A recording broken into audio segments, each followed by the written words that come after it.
விவாதம் இடை தொடர்கிறது. மாதுரு பாகன் என்கிற நூலை எழுதியிருக்கிற எழுத்தாளர் பெருமாள் முருகனுக்கு திருச்செங்கோடு பகுதியில் பல்வேறு இந்து அமைப்புகளும் பொதுமக்களும் கடும் எதிர்ப்பு தெரிவித்த காரணத்தால் அந்த நூலை திரும்ப பெறுவதாக அதனுடைய எழுத்தாளர் அறிவித்திருக்கிறார். இனிமேல் தான் எதுவும் எழுதப் போவதில்லை எனவும் அறிவித்திருக்கிறார். இது கருத்துரிமைக்கு எதிரான மிகப்பெரிய சதி என எழுத்தாளர்கள் தங்களது கருத்தை பதிவு செய்திருக்கிறார்கள். அது குறித்து இன்று விவாதம் இடையில் பேசிக் கொண்டிருக்கிறோம். இது குறித்து கூடுதலாக நம்மோடு பேசுவதற்காக எழுத்தாளர் மதிமாறன் நம்மோடு இணைந்திருக்கிறார். வணக்கம் மதிமாறன். வணக்கம். இந்த பிரச்சனையை பொறுத்த வரைக்கும் ஒரு எழுத்தாளரினுடைய படைப்புக்கு இவ்வளவு பெரிய எதிர்ப்பு ஒரு நீண்ட இடைவெளிக்கு பிறகு தமிழ்நாட்டில் உருவாகி இருக்கிறது. முன்வைக்கப்படுகிற காரணம் ஒற்றை காரணம், எங்கள் பகுதியில் நடக்காத ஒன்றே நடந்ததாக தனது கற்பனையில் தெரிவித்திருக்கிறார் பெருமாள் முருகன் குற்றம் சாட்டுகிறார்கள். அதற்கு எழுத்தாளருடைய பதில் என்பது ரொம்பவும் கவலை கழிக்கக்கூடிய ஒரு பதிலாகவும் இருக்கிறது. தான் எழுதவே போவதில்லை என அறிவித்திருக்கிறார். உண்மையில் இதை எப்படி பாக்குறீங்க? இப்போ இது குறித்து நான் கருத்தெல்லாம் ஒன்றும் சொல்ல விரும்பல. அவர் அர்ஜுன் சம்பத்துக்கிட்ட ஒரு கேள்வி கூட இல்லை, ஒரு வேண்டுகோள் வைக்க விரும்புகிறேன்.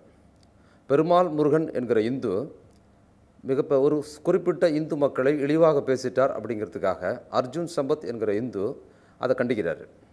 ஒரு குறிப்பிட்ட சமூக மக்களை பெருமாள் முருகன் என்கிற இந்து கண்டித்ததுக்காக கவலைப்படுகிற அர்ஜுன் சம்பத்துக்கு ஒரே ஒரு வேண்டுகோளாக, இது தொடர்ச்சியாக நீங்கள் இன்னொரு விஷயத்தை கண்டிக்க வேண்டியிருக்கு, இவ்வளோ நாள் கண்டிக்காமல் இருந்திருக்கீங்கிறதுனா அவருக்கு நான் வேண்டுகோளாகவே சொல்கிறேன். என்னை இந்துவாக இருக்கிற நான், இந்துவாக அறியப்படுகிற தோழர் குமரேசன், இந்துவாகவே இருக்கிற அர்ஜுன் சம்பத், இப்படி உட்பட்ட கோடிக்கணக்கான இந்துக்களை சூத்திரர்கள், வேசி மக்கள் அப்படின்னு மனு சொல்லியிருக்கிறார். இதை விட இழிவாக ஒரு எழுத்தாளர் இந்து மக்களை அவமானப்படுத்தவே முடியாது. அது இன்னைக்கு நேற்று அல்ல, பல நூற்றாண்டுகளாக இந்து சமூகத்தில் இருக்கிற மிக பெரும்பான்மையான மக்களை நான்காம் ஜாதியாக, சூத்திரர்களாக, வேசி மகனாகன்னு சொல்லி இன்று வரும் இருக்கிறது. அது சட்டத்தில் அதுக்கான அங்கீகாரமும் இருக்குது. அப்போ அர்ஜுன் சம்பத்துக்கிட்ட நான் வேண்டுகோளாக சொல்வது என்னென்னா, ஒரு நாவலாசிரியர் இப்போ இருக்கிற ஒரு இந்துங்கிற பெருமாள் முருகன் எழுதுறதுக்காக நீங்கள் இவ்வளோ கோவப்படுகிற நீங்கள், மனு என்கிற இந்து இப்படி கோடிக்கணக்கான இந்துக்களை குறித்து மிக இழிவாக, கேவலமாக அர்ஜுன் சம்பத் பற்றி, என்னை பற்றி, குமரேசனை பற்றி, இன்னும் நிறைய பேரை பற்றி மிக மோசமாக மனு எழுதியிருக்கிறாரு.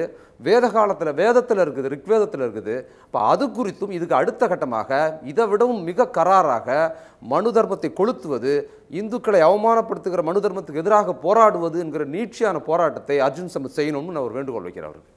அவருடைய வேண்டுகோள் மனு தர்மத்தில் 4 வர்ணம் குறிப்பிடப்பட்டிருக்கிறது, அதிலே சூத்திரர்கள் இழிவுபடுத்தி இருக்கிறார்கள் என்று சொல்கிறார்கள்.